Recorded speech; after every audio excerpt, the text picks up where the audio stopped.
Last લેક્ચરની અંદર આપણે જે સરળાવત ગતિ છે એ સરળાવત ગતિની અંદર જે સ્થાનાંતરનું સમીકરણ હોય એટલે કે xt = a cos omega t + y, એમાં આપણે પાસે 3 રાશિઓ હતી. એક તો a, ઓમેગા અને ફાઈ છે.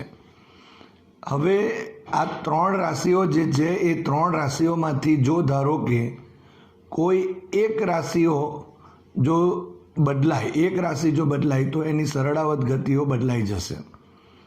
કહેવાનો ઇન્ટેન્સ શું છે કે 3 રાશિમાંથી જો એક રાશિ બદલાય અને બીજી 2 રાશિઓ જો સમાન હશે તો પણ એ સરળાવત ગતિનું જે સ્થાનાંતર છે એનું સમીકરણ બદલાઈ જશે અને એને અનુરૂપ એક્સ અગેન્સ્ટ જે ટીના જે આલેખો છે એ એક્સ અગેન્સ્ટ ટીના આલેખમાં પણ ફેરફાર થશે. આપણે જુદી જુદી એ ચર્ચાઓ કરી છે અને આપણે જોયું કે જે સમીકરણ આપણને મળે છે એ xt = a cos omega t + phi છે. તો આ જે સરળાવત ગતિ એટલે કે જ્યારે ડોલક ઉપર લાગતું જે બળ છે એ બળ સ્થાનાંતરના સમપ્રમાણમાં હોય અને સ્થાનાંતરની જો વિરુદ્ધ દિશામાં જે લાગતા બળની અસર હેઠળ જે પુનરાવર્તિત ગતિ જે થાય છે એને આપણે સરળાવત ગતિ કહીએ છીએ. તો આ જે સરળાવત ગતિ છે એને આપણે નિયમિત વર્તુળાકાર ગતિ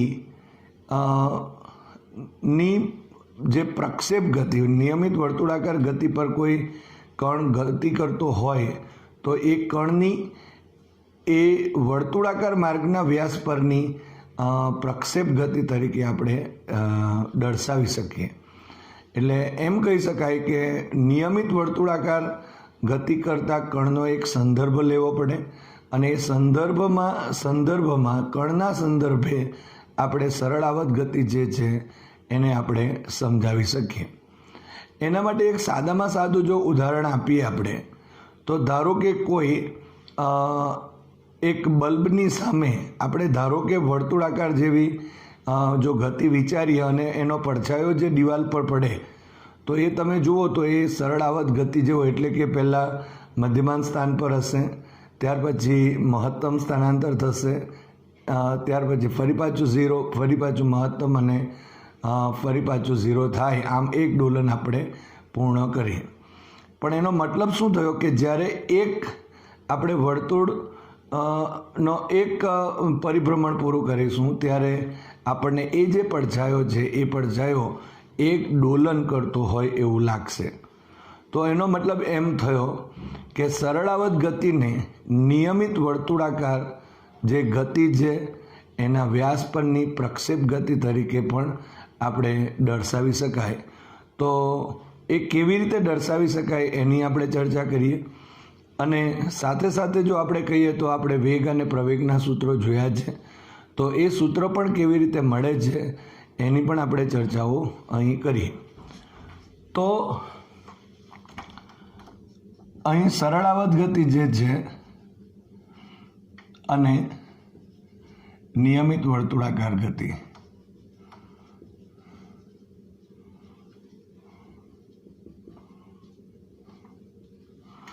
હવે આને સમજવા માટે આપણે એક વર્તુળ લેવું પડશે. આ વર્તુળ જે છે એ વર્તુળ કે જેની ત્રિજ્યા a જેટલી એટલે કે કંપ વિસ્તાર જેટલી હોય એવું એક આપણે વર્તુળ લઈએ અને આ વર્તુળ પર કોઈ એક ધારો કે કણ એ વર્તુળાકાર માર્ગે ગતિ કરે છે. તો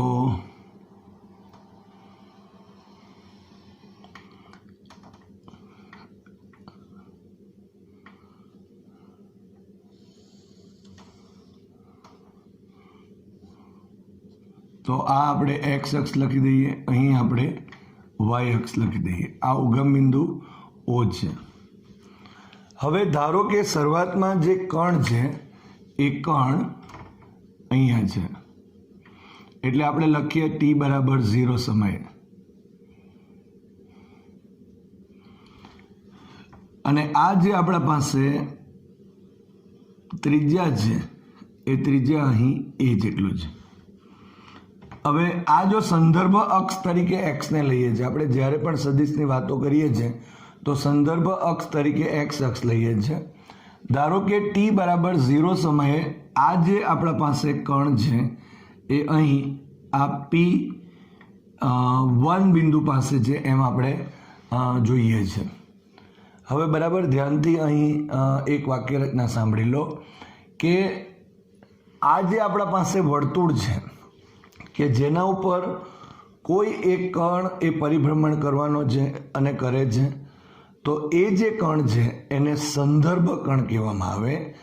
અને આ જે કેપિટલ એ એટલે કે કંપ વિસ્તાર જેટલી ત્રિજ્યા ધરાવતું જે વર્તુળ જે છે એને આપણે સંદર્ભ વર્તુળ કહેવાય. અને બીજી વ્યાખ્યા આપીએ તો એમ કહેવાય કે સંદર્ભ વર્તુળ પર ગતિ કરતો જે કણ એને આપણે સંદર્ભ કણ કહેવાય. એનો મતલબ એમ થયો કે આ સંદર્ભ કણના સંદર્ભે જો આપણે કહીએ તો સરળ આવત જે ડોલક છે એની સરળ આવત ગતિ સમજાવી શકીએ.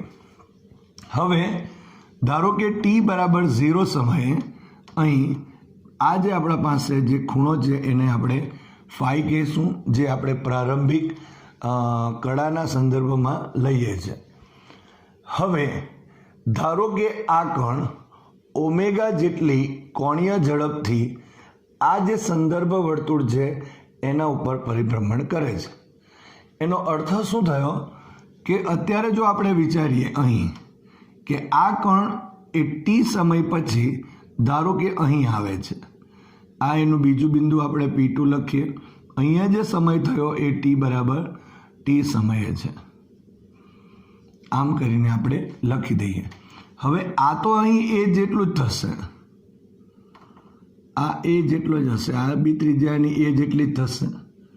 પરંતુ શું થવાનું અહીં કે આની જે ઝડપ જે છે એ ઓમેગા જેટલી છે, કોણીય ઝડપ ઓમેગા જેટલી છે અને સમય એ ટી લાગે છે.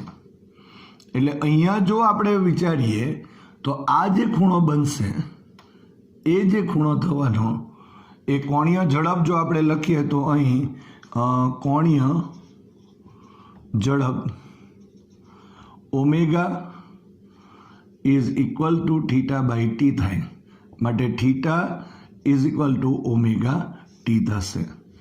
સો અહીં જે ખૂણો બન્યો આટલેથી ટી બરાબર 0 થી ટી બરાબર ટી સમય સુધીમાં તે અહીં ઓમેગા ટી થશે. એનો મતલબ એમ થયો કે ટી સમયે સંદર્ભ એક્સ અક્ષને અનુલક્ષીને જે ખૂણો થયો એ જો ખૂણો કહીએ તો અહીં આ જે કણ છે એની કળા એ ઓમેગા ટી પ્લસ, એટલે અહીંયા લખીએ કે સંદર્ભ અક્ષ એક્સ અક્ષને અનુલક્ષીને જો આપણે કહીએ તો ટી સમયે કળા is equal to omega T plus 5 થશે. એનો મતલબ એમ થયો કે આ જે ખૂણો થયો, આ ખૂણો અત્યારે આપણે જો આ કહીએ તો આ આખો ખૂણો જે થયો એ આખો ખૂણો એ ઓમેગા ટી પ્લસ 5 જેટલો થશે. હવે આ તો આપણે સંદર્ભ જે રીતે આ રીતે સંદર્ભ વર્તુળ ઉપર સંદર્ભ કણ ગતિ કરે છે, પણ જો તમે જોઈ શકો છો કે અહીં ધારો કે આ P1 પરથી જો એક્સ અક્ષ ઉપર જો પ્રક્ષેપ દોરીએ, એટલે અહીંયા પ્રક્ષેપ એટલે અહીં લંબ દોરીશું તો આ જે આપણા પાસે અંતર બતાવે એ અંતર અહીં P1 માટે જો બતાવીશું તો એ જો કોસ વાળી વાતો થશે એક્સ અક્ષની દિશામાં, અને આ સાઇનનો જે પોઈન્ટ થયો એટલે કે અહીં જો આપણે લખીશું તો આ એ કોસ થીટા થયું અને આ એ સાઇન થીટા. અત્યારે આપણે જે સરળાવત ગતિ સમજવાના છે, એટલે અહીં જો આપણે કહીએ તો P1નો પ્રક્ષેપ એ અહીં આ P1 ડેશ જેવું લખાશે. એટલે અહીં જે આપણા પાસે અંતર મળશે આ અંતર એ અંતર એટલે એ કોસ થીટા શરૂઆતની અંદર એટલે કોસ 5 થશે. ત્યાર પછી જો અહીં P2 પરથી જો આપણે પ્રક્ષેપ દોરીએ આ રીતે જો પ્રક્ષેપ દોરીએ તો હવે એનું સ્થાન આટલે આવશે.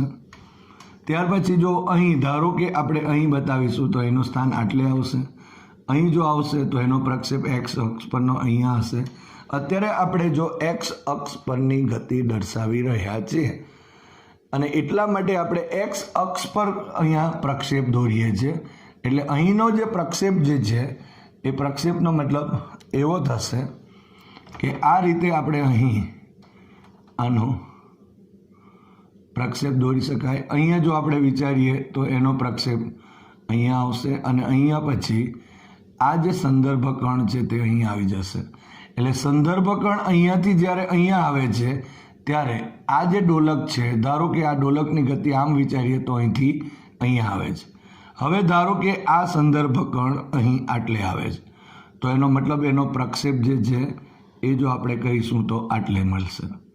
મતલબમાં શરૂઆતમાં અહીંયા હતું, ત્યાર પછી અહીંયા આવે છે, ત્યાર પછી અહીંયા આવે છે, ત્યાર પછી અહીંયા આવે છે, ત્યાર પછી અહીંયા આવે છે, અહીંયાથી ફરી પાછું આ તરફ જાય એટલે અહીંયા આવી ગયું. હવે ધારો કે અહીંયા છે તો અહીંયા ફરી પાછું આવી જશે. આ હજુ વિચારીએ આટલે તો એ અહીંયા આવી જશે.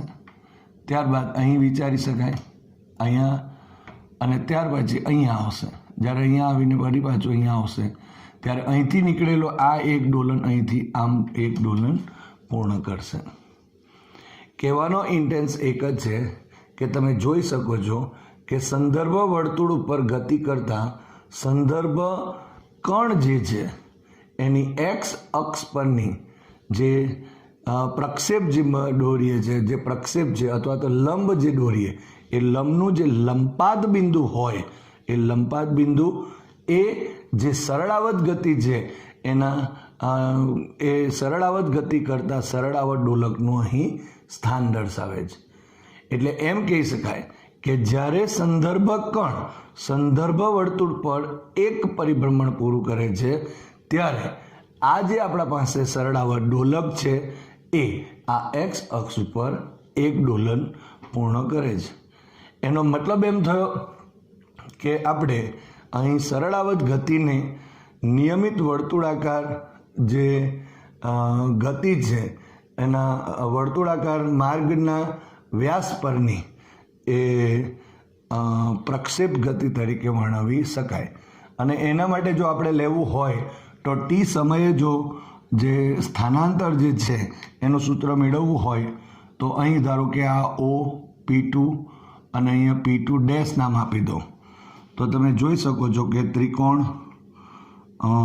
ઓ P2 ડેશમાં ખૂણો P2 dash is equal to 90 degree છે અને આ જે ખૂણો છે અહીં ખૂણો P2O P2 dash is equal to omega T plus phi છે. માટે અહીં જો આપણે લખીશું તો cos omega T plus phi is equal to અહીં આ જે સ્થાનાંતર આપણને મળે છે તે એટલે એને આપણે નામ આપીશું એક્સ ટી નામ આપી દઈએ અને ડિવાઇડેડ બાય કર્ણ એટલે આ જે ભાગ છે તે એ એટલે અહીં એ લખાશે.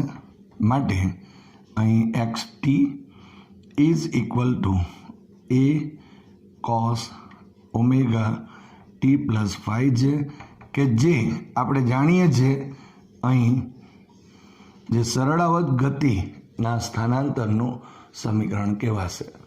એટલે એનો મતલબ એમ થયો કે વર્તુળાકાર માર્ગના વર્તુળાકારના વ્યાસ પરની આપણે સરળાવત ગતિને પ્રક્ષેપ ગતિ તરીકે દર્શાવી શકાય. હવે એ જ રીતે જો ધારો કે આપણે આ ગતિ સરળાવત ગતિને વાય અક્ષ પર દર્શાવવી હોય તો આ જે બિંદુઓ છે એ બિંદુઓ પરથી આપણે અહીં વાય અક્ષ પર લંબ દોરવા પડશે એટલે કે પ્રક્ષેપ દોરવા પડશે. તો આ રીતે આપણે પ્રક્ષેપ દોરતા જઈએ તો અહીં જે આપણને મળશે, કારણ કે અહીં જો આપણે વિચારીએ તો ફાઈ થશે, અહીં જો વિચારીશું તો આ રીતે તો અહીં ઓમેગા ટી પ્લસ ફાઈ થશે. તો આ જે આપણા પાસે મળશે એ સ્થાનાંતર થયું પણ એ વાય દિશામાં. અને એટલે જો એમ કહી શકાય કે જો આપણે અહીં આ જે આપણા પાસે OP1 એનો પ્રક્ષેપ આપણને OP1 ડેશ મળે છે, અહીં OP2 છે તો એનો પ્રક્ષેપ આપણને અહીં OP2 મળે છે જે આપણે P2 ડેશ મળે છે, જે આપણે અહીં xt વડે દર્શાવેલ છે. તો એ જે પ્રક્ષેપ જે છે એ પ્રક્ષેપને જ આપણે અહીં એ સરળાવત ગતિ છે એના સ્થાનાંતરનું સમીકરણ દર્શાવી શકીએ. તો આ રીતે આપણે અહીં જો આ જે OP2 છે એનો જો વાય અક્ષ પરનો જો પ્રક્ષેપ લઈએ તો આટલે અહીં જો આપણે વિચારીએ તો આ જો અહીં થીટા ઓમેગા T+5 થાય છે, તો અહીં ઝેડ આ જો લખાતું હોય તો આ પણ યુગ્મ કોણની જોડે એટલે ઓમેગા T+5 થશે. માટે આ જે છે તે ગણો થવાનો અને આ પાસેની આ સામેની બાજુ થઈ માટે સાઇન થીટાનો પોઈન્ટ આવશે. માટે જો એ રીતે બી લખી શકાય કે વાય અક્ષ પરનો જે પ્રક્ષેપ એ આપણે વાય જે અક્ષ છે એ વાય અક્ષ પરની જે સરળાવત ડોલકની સરળાવત ગતિ એ તરીકે લઈ શકાય. હવે અહીં જો આપણે લખવું હોય તો લખી શકાશે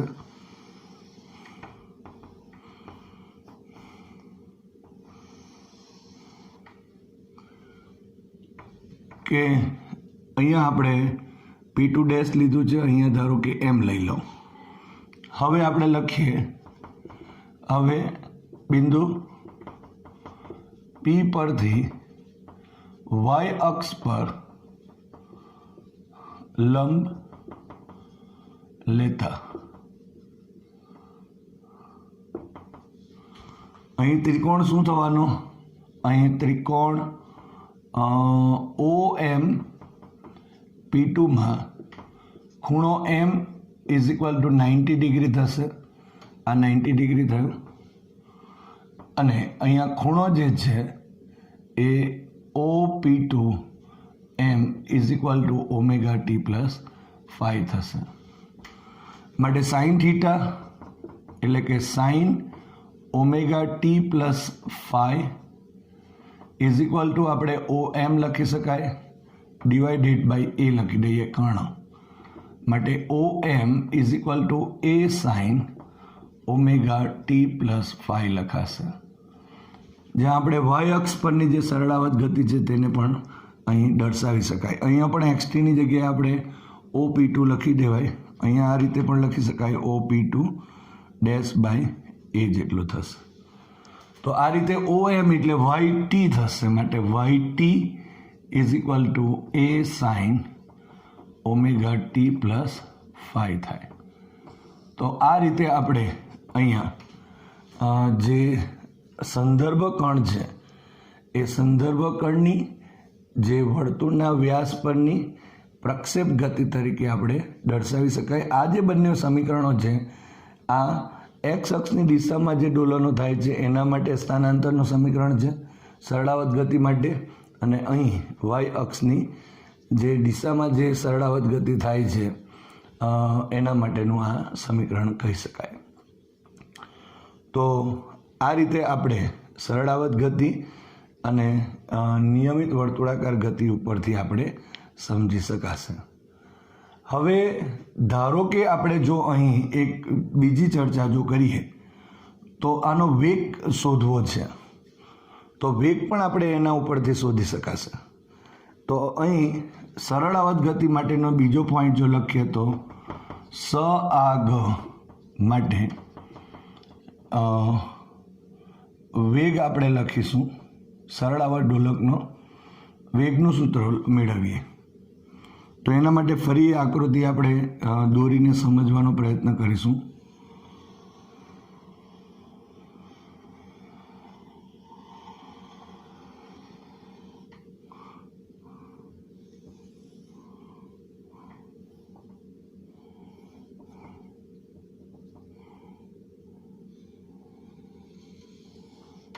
આ રીતે x લખીએ,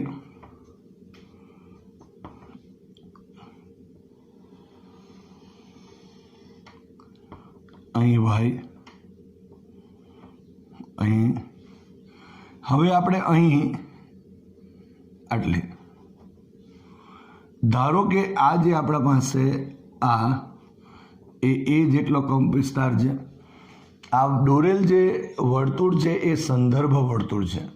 આપણે કીધું કે જે વર્તુળની ત્રિજ્યા એ કંપ વિસ્તાર એ જેટલી હોય તો એવા વર્તુળને આપણે સંદર્ભ વર્તુળ કહીએ. અને એના ઉપર જે ગતિ કરતો જે કણ છે એને સંદર્ભ કણ આપણે કહી શકાય. આ જે સ્થિતિ જે છે એ આપણે જાણીએ છીએ ટી બરાબર ટી સમયે સ્થિતિ છે. હવે જો આ કણ આ સંદર્ભ વર્તુળ ઉપર જો ઓમેગા જેટલી કોણીય ઝડપથી જો ગતિ કરતું હોય તો અહીં આ સંદર્ભ કણ જે છે એ સંદર્ભ કણની રેખીય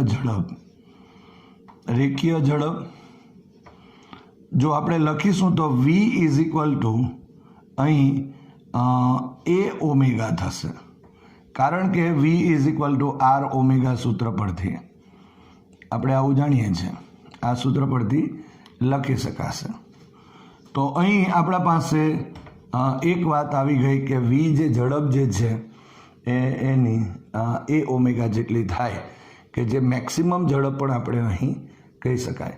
અને એની દિશાની વાત કરીએ તો એની દિશા હંમેશા વેગની દિશા અહીં સ્પર્શકની દિશામાં હશે, એટલે આ દિશામાં હશે અહીં આ રીતે. તો આ જે ખૂણો થયો એ ઓમેગા ટી પ્લસ 5 જે છે એટલો થયો. અહીં આ સ્પર્શકની દિશા છે આ વી અને એ ઓમેગા જેટલું હશે. તો હવે અહીં આ જે બિંદુ છે, ધારો કે આ પી બિંદુ છે, તો આ પી બિંદુ પરથી આપણે અહીં જો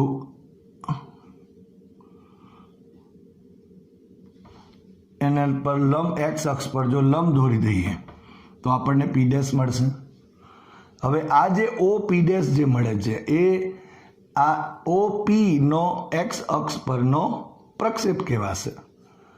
હવે આપણે જો એ રીતે જો ખાલી માત્ર સ્થાનાંતરના સંદર્ભમાં વાતો કરીએ તો અહીં ઓપી ડેશ જો મળી જાય તો એ આપણને અહીં એ કોસ ઓમેગા ટી પ્લસ 5 જેટલું થશે.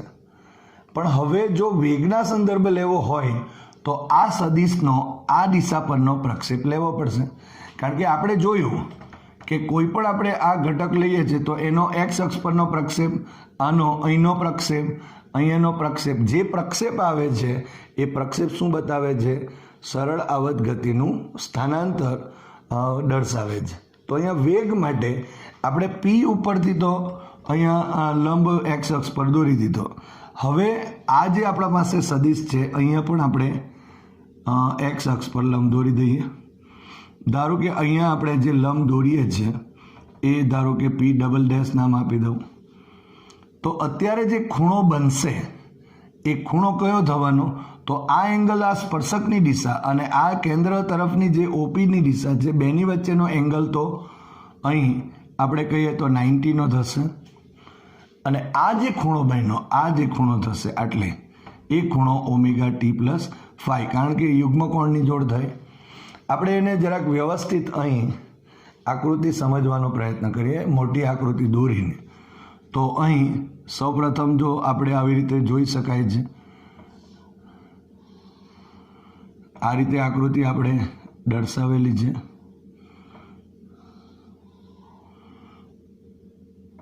આ આપણા પાસે એ ઓમેગા છે એટલે ઓમેગા ટી પ્લસ 5 આપેલું છે. તો અહીં પણ આપણે આ ઝેડ બને છે એટલે તો આ ઝેડ બને છે. અને બીજી એક વસ્તુ કે આ જો સ્પર્શકની દિશામાં હશે તો અહીં આપણા પાસે આની દિશા એટલે આ દિશામાં આવશે. આમ પ્રક્ષેપ જો આવશે આ સદિશ એ ઓમેગાનો પ્રક્ષેપ એટલે આટલે થઈ, પણ એની દિશા આ તરફની હશે, જોઈ શકાય ઋણ એક્સ અક્ષની દિશામાં છે. એટલે અત્યારે જે કોઈ બી આપણે જવાબ લઈશું એનું મૂલ્ય આપણે ઋણ લેવું પડશે, કારણ કે વેગ એ ઋણ મળે છે આપણને. હવે આ જો ઓમેગા ટી પ્લસ 5 થાય તો અહીં આ જે ખૂણો છે આ ખૂણો એ ખૂણો પણ ઓમેગા ટી પ્લસ 5 થશે. પણ આ જે આપણા પાસે આ એંગલ છે, આ એંગલ આ અને આ એ એંગલ જો આપણે કહીશું તો એ 90 ડિગ્રીનો છે.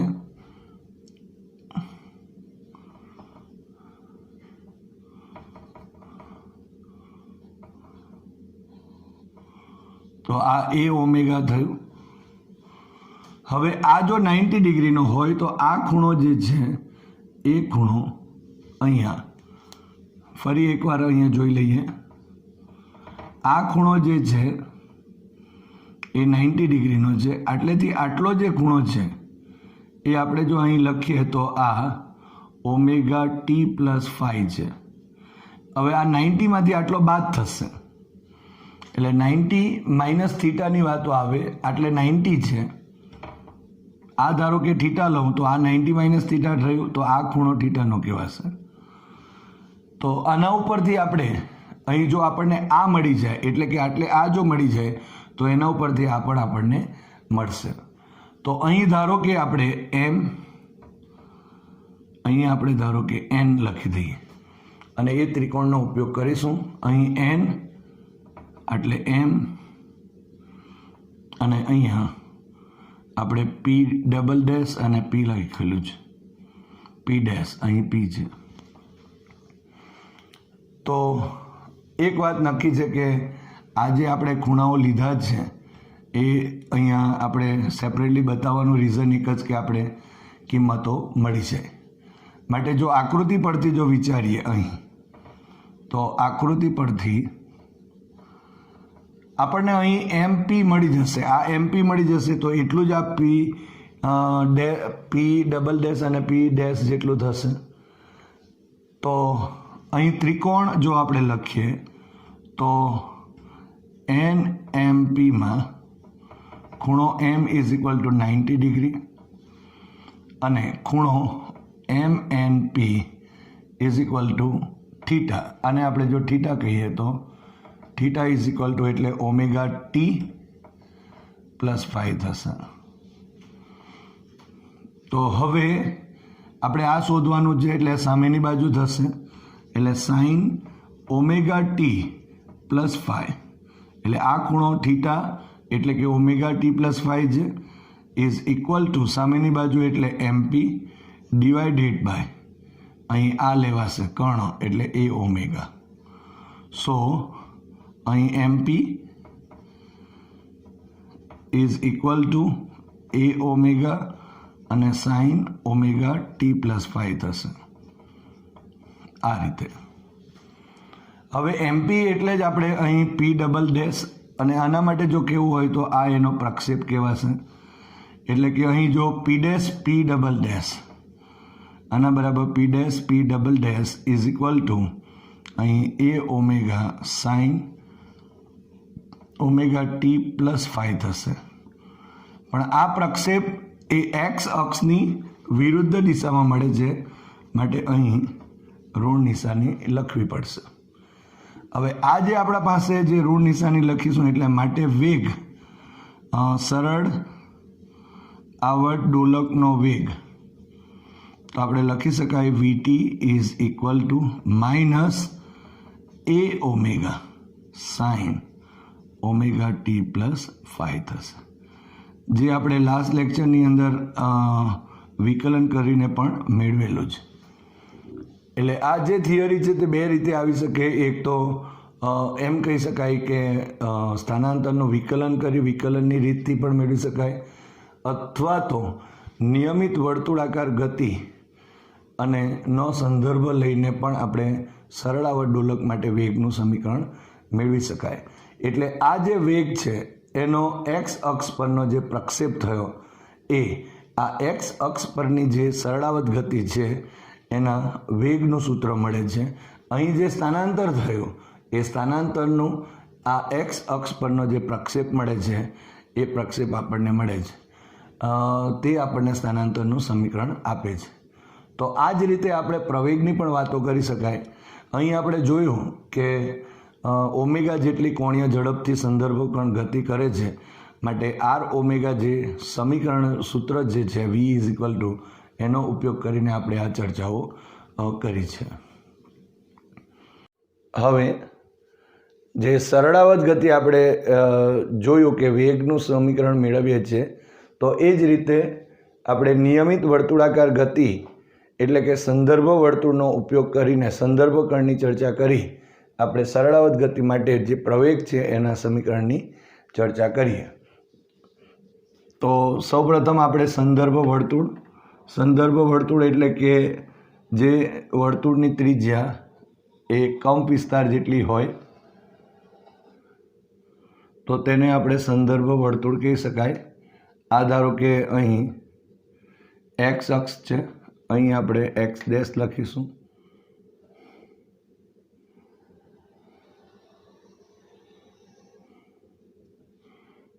એટલે આપણે વાય અને અહીં વાય ડેશ લખીશું. એટલે એનું ઉદ્ગમ બિંદુ થયું. હવે ધારો કે ટી સમયે સંદર્ભ કણ અહીં છે અને આ પણ આપણે જો જોઈએ તો theta is equal to omega T plus 5 થશે. ઓકે, હવે ધારો કે આ જો સંદર્ભ કણ હોય અને જો એની ઝડપ, જે કોણીય ઝડપ એ આપણે કીધું તે પ્રમાણે ઓમેગા જેટલી હોય, એટલે કે ધારો કે સંદર્ભ વર્તુળ પર સંદર્ભ કણ ઓમેગા જેટલી અચળ કોણીય ઝડપથી પરિભ્રમણ જો કરે છે તો એના ઉપર આ જે સંદર્ભ કણ છે એ સંદર્ભ કણ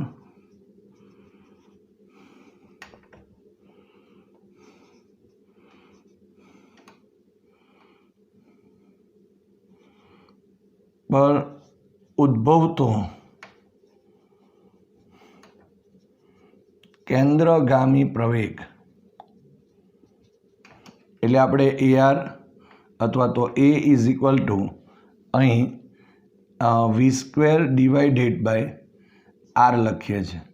પણ અત્યારે જોયું કે v ઇઝ ઇક્વલ ટુ તો R ઓમેગા થાય, માટે અહીં is equal two R² omega square થશે. સો A ઇઝ ઇક્વલ ટુ અહીં ડિવાઇડેડ બાય R. સો એક R કેન્સલ થયું એટલે R ઓમેગા સ્ક્વેર થયું. તો આ એક બીજું ઇક્વેશન આપણે જાણીએ છીએ કેન્દ્રગામી પ્રવેગ માટે. સંદર્ભ કણ પર ઉદ્ભવતો જે કેન્દ્રગામી પ્રવેગ, કારણ કે નિયમિત વર્તુળાકાર ગતિ થાય છે એટલા માટે એના પર એક કેન્દ્રગામી બળ લાગશે અને કેન્દ્રગામી બળને લીધે આ સંદર્ભ કણ પર ઉદ્ભવતો જે કેન્દ્રગામી પ્રવેગ એ v² બાય R, એટલે આ સમીકરણ વડે આપણે દર્શાવી શકીએ. એનો મતલબ જો આપણે અહીં R એટલે કે વર્તુળાકાર માર્ગની જે ત્રિજ્યા છે એ માટે અહીં જો આપણે કહીએ તો A ઇઝ ઇક્વલ ટુ, એટલે કેન્દ્રગામી પ્રવેગ છે એટલે સપોઝ આપણે એને અહીંયા આ રીતે આપણે દર્શાવી શકાય, આ રીતે. તો અહીં હું લખી શકું A ઓમેગા સ્ક્વેર થશે, કારણ કે અહીં R ઇઝ ઇક્વલ ટુ, તો આપણે R is equal two A લેતા જો અહીં લખી શકાશે, અહીં પ્રવેગ એ મેક્સિમમ આપણને મળી જવાનું, A ઇઝ ઇક્વલ ટુ અહીં કેપિટલ A ઓમેગા સ્ક્વેર થશે. આપણે એક જ વસ્તુ અહીં કહી શકાય કે આજે આપણા પાસે જે સૂત્ર બને છે બધા, એ સૂત્રની અંદર આ જે સદિશ બન્યો એનો એક્સ અક્ષ પરનો આપણે પ્રક્ષેપ દોરી દેવાનો. હવે ધારો કે અહીંયા P અહીંયા લખી દઉં છું અને આ A ઓમેગા સ્ક્વેર છે, અહીં A ઓમેગા સ્ક્વેર. હવે અહીં પણ આપણે આ રીતે લંબ દોરી શકાય. હવે જો આ સદિશ છે, આ તરફનો સદિશ છે, એનો આ દિશામાં અહીંયાનો પ્રક્ષેપ જો કહીએ તો આ રીતે પ્રક્ષેપ મળે અને P ડેશ નામ આપી દો, તો આ એનો પ્રક્ષેપ થયો. પણ આ જે પ્રક્ષેપ છે તે આ દિશામાં હશે, આમ આવી રીતે આપણે દર્શાવી શકાય આમ. એટલે આ સદિશનો આ દિશામાંનો પ્રક્ષેપ, આ એક્સ અક્ષ પરનો પ્રક્ષેપ આ દિશામાં છે અને એનું મૂલ્ય હવે શોધી દઈએ. તો અહીંયા જો ઓમેગા T+5 હોય તો આ પણ ઓમેગા અહીંયા T+5 જેટલો જ થશે, આ ખૂણો પણ એટલો જ થશે. તો અહીં પાસેની બાજુ છે એ રીતે પણ આપણે લઈ શકાય અને અહીંયા પણ આપણે લઈ શકીએ. જો આપણે OP ડેશ મળી જાય તો એ બીજું કંઈ નથી પરંતુ અહીં જે સંદર્ભ કણ P છે અથવા તો OP છે એનો અહીંયા એક્સ અક્ષ પરનો પ્રક્ષેપ કહેવાશે. તો આકૃતિ પરથી જો લખીએ તો આકૃતિ પરથી ત્રિકોણ OP P' ખૂણો P' is equal to 90 degree અને ખૂણો આ જે ખૂણો છે તે એ POP' is equal two ωt+φ માટે અહીં જો આ પાસેની બાજુ લેવી છે માટે cos ωt+φ is equal to અહીં OP' ડિવાઇડેડ બાય અહીં OP. પણ આ જે OP છે એ તો a² છે અને એટલા માટે અહીં જો લખીશું તો cos ωt+φ is equal to OP' divided by a² માટે અહીં OP' is equal two a², અહીંયા cos ωt+φ થશે. તો આ રીતે આપણે અહીં OP' મળે છે આ. એટલે અહીં જો આપણે કહેવું હોય તો આકૃતિ પરથી માટે સરળ આવર્તદોલકનો પ્રવેગ એટલે કે OPનો x અક્ષ પરનો પ્રક્ષેપ માટે અહીં લખી દઈએ AT ઇઝ ઇક્વલ ટુ એટલે OP' થવાનો એટલે એ પણ લખી દઉં a², અહીં cos ωt+φ થશે. પરંતુ તમે જોઈ શકો છો કે આ દિશા ઋણ x અક્ષની દિશા છે, આ તરફની દિશા, અને એટલા માટે આ જવાબ પણ કેવો આવશે? માઇનસ. તો આ રીતે આપણે પ્રવેગનું જે સમીકરણ છે -a² cos ωt+ અહીં φ જેટલું છે તે મેળવી શકાય, જે આપણે વિકલ સમીકરણ ઉપરથી મેળવેલ છે.